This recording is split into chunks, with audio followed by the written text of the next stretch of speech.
Senior BJP leader Kavinder Gupta ने people's alliance for Gupkar declaration को डूबता जहाज बताया है। उन्होंने कहा कि पीएजीडी में ग्राउंड पर इत्तेहाद नहीं। कविंदर गुप्ता का कहना है कि बीजेपी आने वाले दिनों में अलायंस का पोल खोलेगी।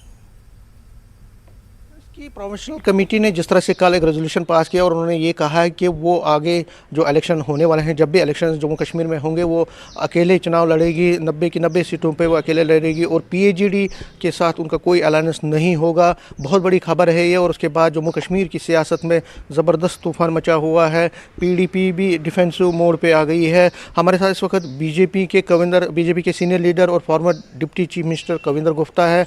गुप्ता साहब, जो आप कहते थे वही हो रहा है। पीएजीडी अब अलग थलग हो रही है, टुकड़े टुकड़े हो रही है। देखिए, इन लोगों को एक भारतीय जनता पार्टी की दहशत थी और उस दहशत के कारण से इस प्रकार की चीज़ों को अंजाम देने की कोशिश कर रहे हैं। कश्मीर के लोग भी जानने लगे हैं कि ये लोग हमें गुमराह करते हैं, क्योंकि पिछले 70 साल में जो उनको मिला, वो समझ सकते हैं कि यहाँ पर उनके बच्चों को आतंकवाद में धकेल करके मारा गया। इसके अलावा वहाँ पर पाकिस्तान प्रस्त बनाया गया। लेकिन जो कुछ ऐसी संख्या जो 2-4% है, वो माहौल ख़राब करती है, जो पाकिस्तान से पैसे लेकर के यहाँ पर पत्थरबाजी करवाती है।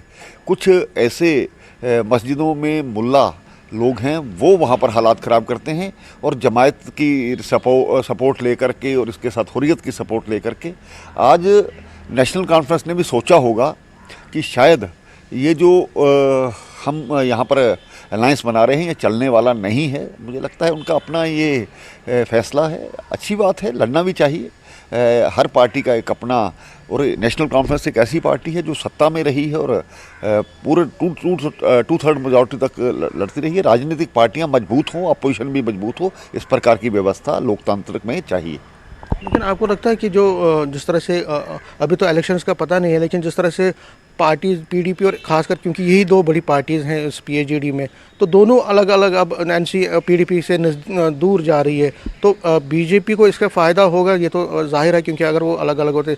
लेकिन आपको लगता था कि इस तरह से जल्दबाजी इतनी जल्दी ये अलग अलग हो जाएंगे? देखिए, ये लोग अलग अलग विचारधाराओं को लेकर के उस समय इकट्ठे होने का प्रयास करते हैं जब इनको कोई मुसीबत आती है या ऐसा लगता है। कोई सेल्फ रूल की बात करता है, कोई ऑटोनॉमी की बात करता है। इसी तरह से मैं कल देख रहा था, शिवसेना भी वहाँ पर जा कर के उनके साथ बैठी हुई है।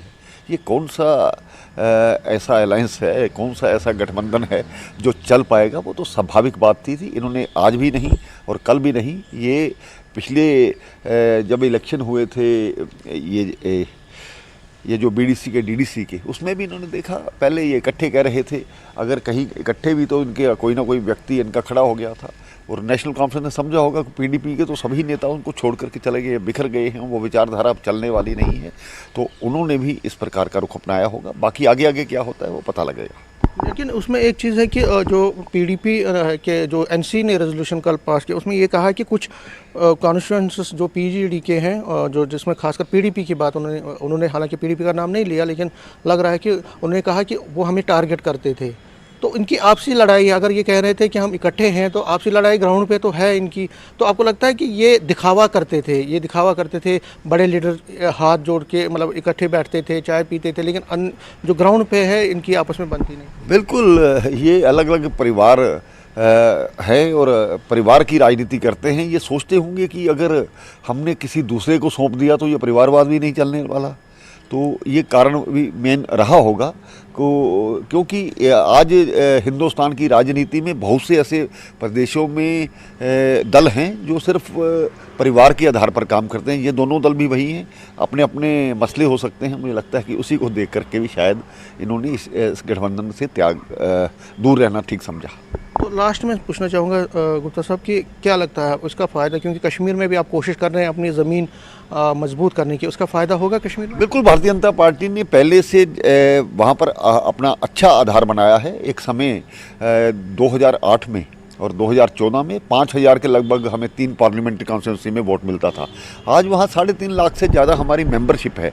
तो समझना चाहिए, हमने कुछ पिछले दिनों पंचों, सरपंचों, डीडीसी, बीडीसी के इलेक्शन भी जीते हैं। वहाँ की कारपोरेशन में भी हमारे वो चेयरमैन हैं। तो धीरे धीरे लोग समझने लगे हैं कि नरेंद्र मोदी जी का जो नेतृत्व है वे पूरे भारत को सबका साथ सबका विकास जो है मुद्दा है वो वाकई में ज़मीनी स्तर पर है। तो हमें लगता है भारतीय जनता पार्टी का आधार वैली में भी बढ़ेगा। एक सवाल और है कि जब महबूबा मुफ्ती से मैंने बात की और उन्होंने ये कहा कि हम इलेक्शन अलग ही लड़ रहे हैं, कोई बात नहीं है, पीएचडी अगर इलेक्शन अलग, लेकिन हम रेस्टोरेशन ऑफ 370 या बाकी जितने वहाँ पे जिसके लिए वो संघर्ष कर रहे हैं, पीएचडी कायम रहेगा। आपको लगता है कि ये पीएचडी कायम रह सकता है अगर वो अलग? देखिए, ये कहने कथनी और करनी में अंतर रहता है। जब इलेक्शन में एक दूसरे के खिलाफ लड़ेंगे तो उस पर समय क्या माहौल बनेगा, ये मुझे नहीं लगता कि ये ज़्यादा देर गठबंधन इनका जो बातें करते से चलने वाला है। पहले से ही हमने इसकी भविष्यवाणी की थी, मुझे लगता है आगे भी चलने वाला नहीं।